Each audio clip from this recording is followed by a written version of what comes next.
59 years of marriage, a love so strong only death can do them part. Now Attilio Antonio is left heartbroken after his loving wife Francesca Vestigello died just 3 weeks after receiving the AstraZeneca vaccine. The family is devastated. We just watched Mum die before our eyes, and she passed away after 3 days being in the nursing home. So from the evening that she got AstraZeneca to when she passed was 23 days.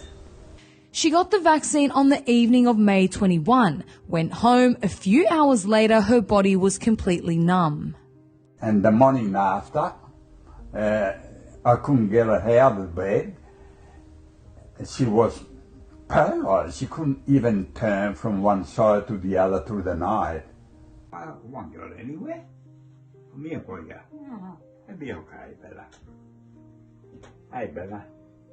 No, don't cry. Don't cry, Kisha.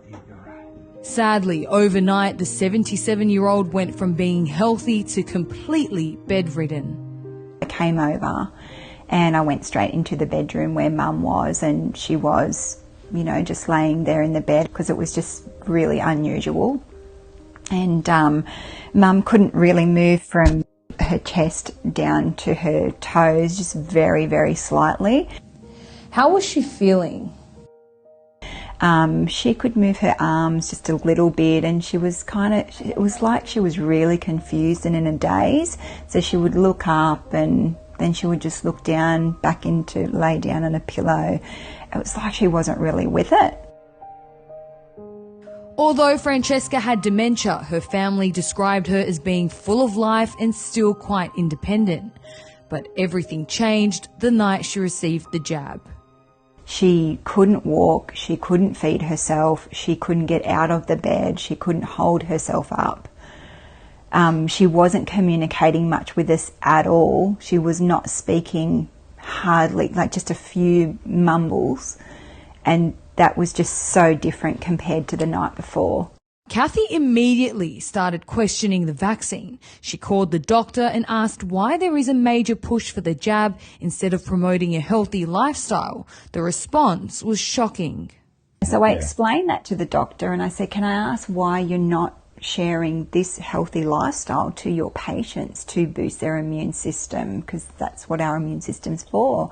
And in her words, she said, I actually didn't say this before, but if I don't do what I'm doing right now with administering this, my practice will actually be suspended and my license will be suspended and I will be no longer able to practice. And that was just another red flag for me. An interview with prominent Dr. Carolyn Bossack just confirms doctors are being silenced as she reads out the APRA position statement for GPs. Any promotion of anti-vaccination statements or health advice which contradicts the best available scientific evidence or seeks to actively undermine the national immunisation campaign, including via social media, is not supported by national boards and may be in breach of the codes of conduct and subject to investigation and possible regulatory action. So you can't say, in the middle of that statement there, you can't say anything that goes against the prescribed health advice for COVID-19 and vaccination. Yeah, but that line, that health advice is coming from a political place. It's coming from a government. It's not coming. That's correct. So APRA is submitting itself to the line from where we're Liberal, Labor, Gladys, Dan Andrews. That's where I'm at. That's ridiculous. That's where I'm at. That's where we're all at. Anyone who speaks out against this line of policy is shut down. Doctors across the country are being paid to fast-track the vaccine rollout to the elderly, making sure they immunise as many as possible. But with this push, no questions are being asked. Prior health conditions are being ignored as long as they meet the quota. Unfortunately for Francesca, her death certificate states immunisation was one of the causes of her death. So far, there have been more than 450 reports of deaths in vaccinated, with the Therapeutic Goods Administration stating older age and underlying illnesses make adverse events including deaths more likely to occur. Just do the research and look at the whole picture, because in my experience, what people are being shown is not the full picture. No. And if they were to see the full picture of the doctors and the medicals and the lawyers who are in the process of suing these pharmaceutical companies and what's actually in the actual immunisation, just do your own research from credible sources. According to the TGA, there have been close to 53,000 official reports of COVID vaccine injury. That means one official report is made every 5 minutes. Ronnie Ayoub is one of them. I'm behalfing. The 21-year-old was the life of the party, a young musician who loved to entertain, attend events and simply enjoy life. Very, very energetic, full of life. I love my job. I'm a waterproofer. I love my job. I have fun at work, a lot of fun at work, dancing on site. I play at functions, at weddings, dancing while I'm always moving.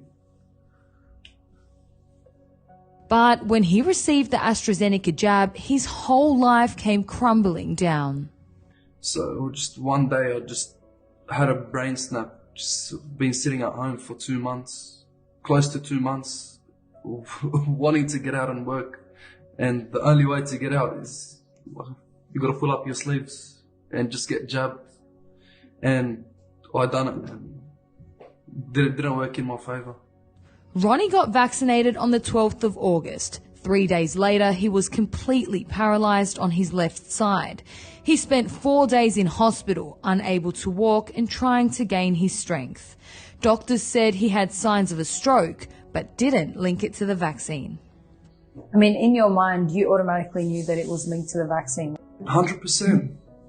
I haven't had an issue before that. Like half of your body paralysed. That's not small. That's something big. The tradie had no prior health conditions. All body and brain scans came back normal, which left the Ayoub family even more confused.